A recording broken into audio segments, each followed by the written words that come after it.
काय त्याच्यामध्ये वाचा?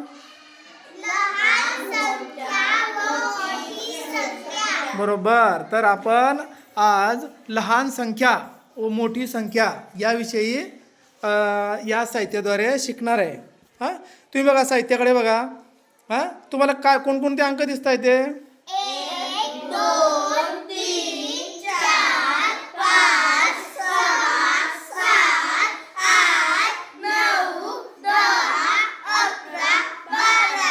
बरं, याच्या पुढे सुद्धा आपण संख्या घेऊ शकलो असतो, पण या संख्यामध्ये आपण या एवढ्या संख्यामध्ये लहान संख्या लगतची आणि लहान संख्या लगतची आणि मोठी संख्या लगतची याविषयी थोडक्यात जाणून घेणार आहोत. आता तुम्ही एक काम करा, हे साहित्य टाकाऊपासून टिकाऊ आहे.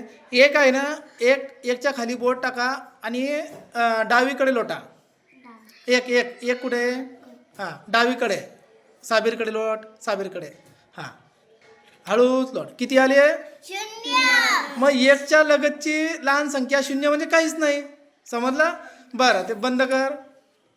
हां, आता कुणालकडे लोट, उजवीकडे लोट लोट.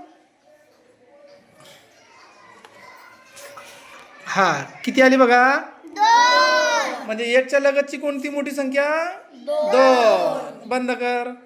हां, साबीर 2 मध्ये लगतची लहान संख्या शोध, तुझ्याकडे लोटून. हां, किती आहे 2च्या लगतची लहान संख्या? 1. बंद कर. हां, 2च्या लगतची मोठी संख्या कोणती? 3. समजलं? हां, आता रोहन 3च्या लगतची लहान संख्या लोट. हां, बरोबर आहे रोहन. किती आहे रे 3च्या लगतची लहान संख्या? 2. बरं, बंद कर. 3च्या लगतची मोठी संख्या कोणती? 4. 4. शाबास. बंद कर. कुणाल 10च्या लगतची लहान संख्या? 10 कुणाल. 4 थोडी बोललो मी. किती आहे? 9. बंद कर. 10च्या लगतची मोठी संख्या काढ.